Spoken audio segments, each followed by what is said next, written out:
Dear students, good morning. How are you? I am fine. I hope you are well by the grace of Almighty Allah. Today is our fifth session about tension structure, and we will learn from this session future continuous tense. In before we took from present indefinite to future indefinite tense, that is 9 tenses. You have learned elaborately structures and uses from those tenses. So today we will discuss from future continuous tense. সুপ্রিয় শিক্ষার্থীরা, আজকে আমরা এই future continuous tense সম্পর্কে আমরা জানব। খেয়াল করো, ফিউচার কন্টিনিউয়াস টেন্সের বাংলা অর্থ হচ্ছে ঘটমান ভবিষ্যৎকাল। ফিউচার কন্টিনিউয়াস টেন্সের বাংলা অর্থ হচ্ছে ঘটমান ভবিষ্যৎকাল, অর্থাৎ ভবিষ্যৎকালে কোনো কাজ ঘটিবে বা হইবে বা চলিবে বা ঘটিতে থাকিবে, চলিতে থাকিবে বা হইতে থাকিবে এরূপ বুঝালে ভার্বের ফিউচার কন্টিনিউয়াস টেন্স হয়। আই রিপিট, ভবিষ্যৎকালে কোনো কাজ হইতে থাকিবে বা চলিতে থাকিবে বা ঘটিতে থাকিবে এরূপ বুঝালে ভার্বের ফিউচার কন্টিনিউয়াস টেন্স হয়।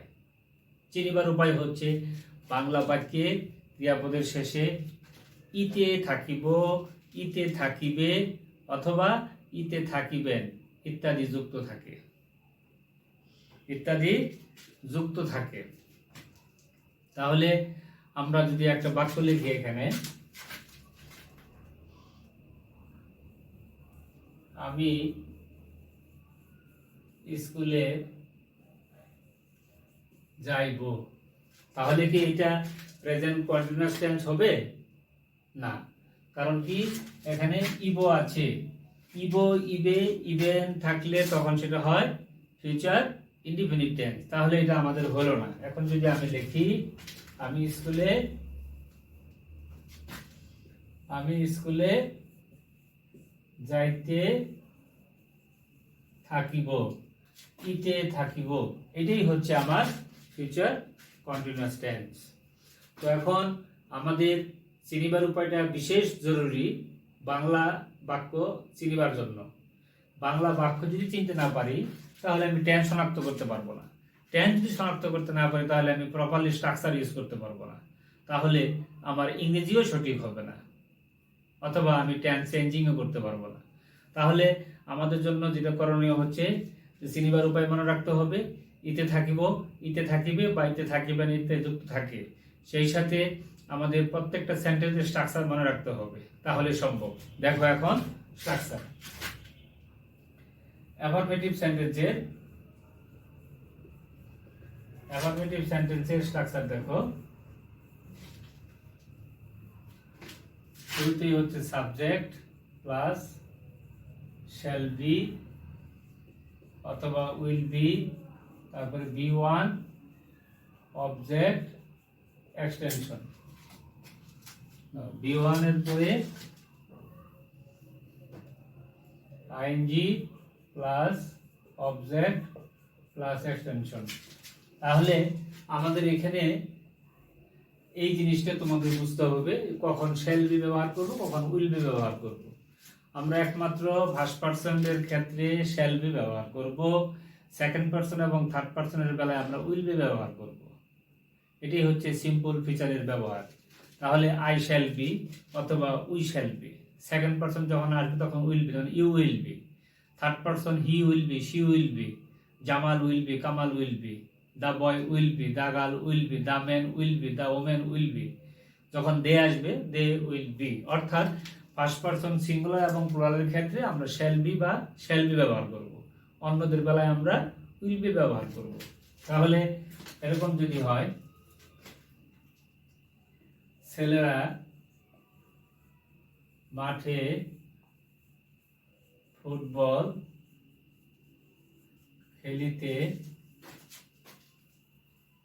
থাকিবে, ছেলেরা মাঠে ফুটবল খেলিতে থাকিবে। তাহলে আমরা এখান থেকে সাবজেক্ট নিব দ্য বয়েজ, তারপরে কি হবে উইল বি খেলা হচ্ছে প্লে, তার সাথে আইএনজি প্লেইং ফুটবল। এখন যদি আমি এখানে মাঠে লিখে দিই তাহলে মাঠে হয়ে যাবে অতিরিক্ত ইন দা ফিল্ড। ঠিক আছে, the boys will be playing football in the field, the boys will be playing football in the field. এই হয়ে গেল আমাদের কি একটা এক্সাম্পল। আরেকটা এক্সাম্পল লিখি, আমরা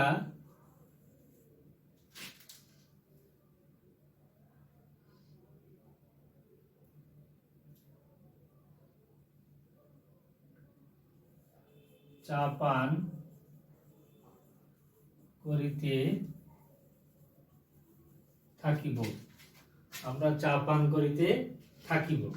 তাহলে কি হবে, we shall B, we shall B, পান করা হচ্ছে ড্রিঙ্ক, পরে হবে আইএনজি, অথবা আমরা এখানে টেকিংও নিতে পারি।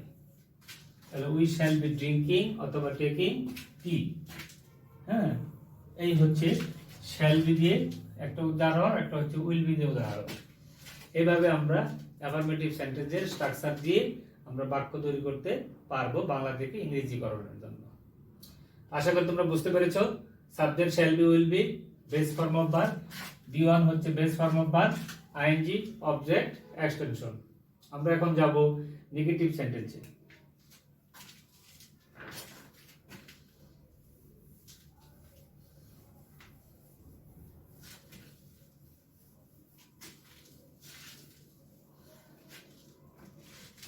নেগেটিভ সেন্টেন্স দেখো,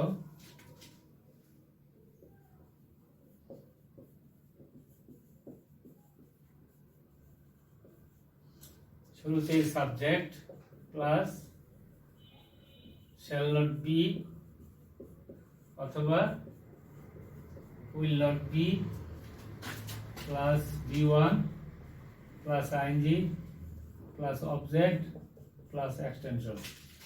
আমরা এই স্ট্রাকচারে আমরা যাব। ঠিক আছে, তাহলে এখানে এখন চলে আসলো শ্যাল নট বি অথবা উইল নট বি। আমরা একটা বাক্য নিয়ে আসি, তাহলে বুঝতে পারবো। তুমি একটি গান করিতে থাকিবে না, তুমি একটি গান করিতে থাকিবে না। তাহলে আমাদের সাবজেক্ট হচ্ছে ইউ, ইউর জন্য হবে উইল নট বি। ঠিক আছে, সেকেন্ড পারসনের জন্য ইউ উইল নট বি, গান করা হচ্ছে সিং, এর সাথে হলো আইএনজি, অবজেক্ট হচ্ছে এ সং, একটি গান। তাহলে you will not be singing a song, you will not be singing a song. আরেকটা দেখো, আমি তাহাকে সাহায্য করিতে থাকিব না, আমি তাহাকে সাহায্য করিতে থাকিব না। তাহলে কি হবে, I shall not be, I shall not be, তারপরে সাহায্য করা হচ্ছে হেল্প, পরে আইএনজি, তাহাকে মানে হিম। তাহলে কি হলো, I shall not be helping him, I shall not be helping হিম। ঠিক আছে, এইভাবে আমরা নেগেটিভ সেন্টেন্স তৈরি করতে পারবো। বুঝতে পেরেছো? ওকে, আমরা এখন ইন্টারোগেটিভ সেন্টেন্সে যাব।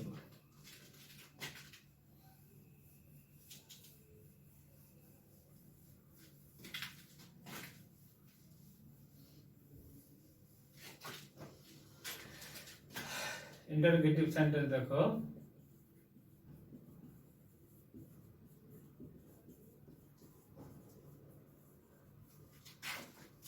স্ট্রাকচারটা হচ্ছে শুরুতে শ্যাল বা উইল, তারপরে হচ্ছে সাবজেক্ট, তারপরে হচ্ছে বি, বি1, আইএনজি, অবজেক্ট, এক্সটেনশন। তাহলে শুরুতে শ্যাল বা উইল, সাবজেক্ট, বি, বি1, আইএনজি, অবজেক্ট, এক্সটেনশন। এখন দেখো রাসেল কি পুকুরে সাঁতার কাটিতে থাকিবে? রাসেল কি পুকুরে সাঁতার কাটিতে থাকিবে, এরকম বাক্য তো একটা থাকলো। তাহলে কি হবে? এটাই হচ্ছে আমাদের ফিউচার কন্টিনিউয়াস টেন্স এবং কি ইন্টারোগেটিভ সেন্টেন্স। তাহলে আমরা রাসেলের জন্য কি হবে? উইল নিব আমরা, উইল, তারপরে হবে রাসেল, উইল রাসেল, তারপরে আনবো আমরা বি, সাঁতার কাটা হলো সুইম, এস ডব্লিউ এম, আরেকটা এম দিয়ে আইএনজি করতে হবে, সুইমিং ইন দা পন্ড। তারপরে কি হবে? প্রশ্নবোধক চিহ্ন। তাহলে will Russell be swimming in the pond, এই বানানটার দিকে খেয়াল করবা। অনেক সময় অনেক বার পাশে ডাবল বা দ্বিত্ব হয়ে যায়, অর্থাৎ কিছু বার পাশে বারপের শেষে কনসোনেন্ট, তার পূর্বে হচ্ছে কি ভাওয়েল, সেই ক্ষেত্রে দ্বিত্ব হয়ে যায়। যেমন সিট আছে, S I T, sit, consonant vowel, তখন সিটিং এর সময় ডাবল টি হবে। সাবমিট, সাবমিটিং, ডাবল টি হয়ে যায়। তাহলে will Russell be swimming in the pond, ঠিক আছে? এইভাবে আমরা কি করতে পারি? ইন্টারোগেটিভ সেন্টেন্স তৈরি করতে পারি। এখন দেখো negative interrogative sentence, negative interrogative sentence. এক্ষেত্রে খুবই সহজ। আমরা এখানে শান্ট অথবা ওন্ট, তারপরে সাবজেক্ট, তারপরে বি, বি1, আইএনজি, অবজেক্ট, এক্সটেনশন, প্রশ্নবোধক চিহ্ন বা কোশ্চেন মার্ক, ঠিক আছে? তাহলে আমরা এখানে কি পাইলাম? শান্ট বা ওন্ট, সাবজেক্ট বি, বি1, ING, object, extension plus question mark. তাহলে এরকম যদি হয়, তামান্না কি নাসিমাকে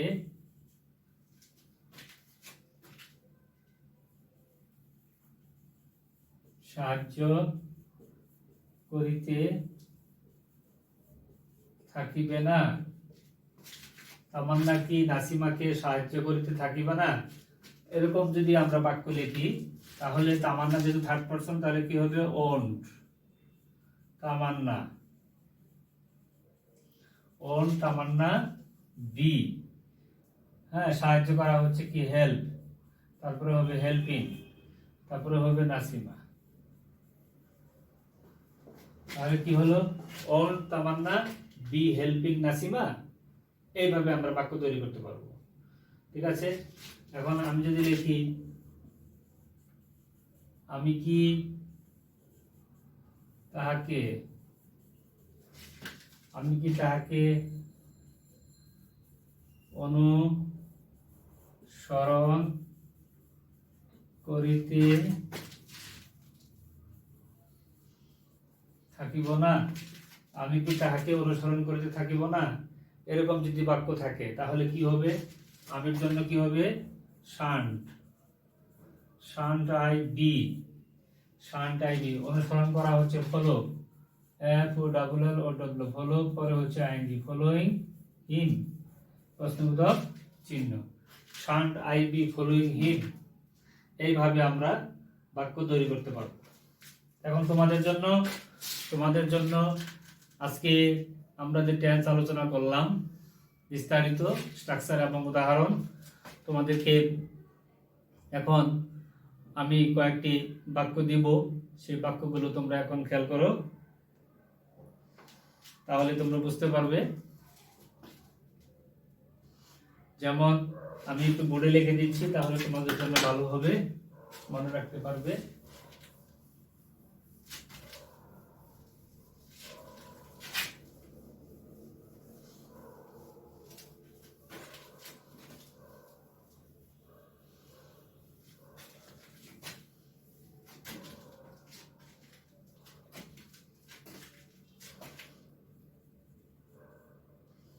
যেমন এ নাম্বার, তুমি ঢাকায় যাইতে থাকিবে। তুমি ঢাকায় যাইতে থাকিবে। সে আমাকে ফোন করিতে থাকিবে না। সে আমাকে ফোন করিতে থাকিবে না। তারপরে দেখো, তুমি কি একটি ছবি আঁকিতে থাকিবে। এই দেখো তিনটা বাক্য। তুমি ঢাকা যেতে থাকিবে, তাহলে কি হবে? You will be going to Dhaka. সে আমাকে ফোন করতে থাকিবে না, তাহলে he will not be phoning me. PHONING phoning me. ঠিক আছে। তুমি কি একটি ছবি আঁকিতে থাকিবে, তাহলে কি হবে? Will you be drawing a picture. এইভাবে আমরা ট্রান্সলেট করে নিব। তো সুপ্রিয় শিক্ষার্থীরা, তোমাদের গ্রামার বইয়ে দেখবে অনেকগুলো এক্সারসাইজ দেওয়া আছে বাংলা থেকে ইংরেজি, এবং বেশ কিছু সেন্টেন্স দেওয়া আছে স্ট্রাকচার ব্যবহার করার জন্য। অবশ্যই সেগুলি হোমওয়ার্ক হিসাবে করে নিবে। তো তোমরা ভালো থাকো, সুস্থ থাকো। আল্লাহ হাফেজ।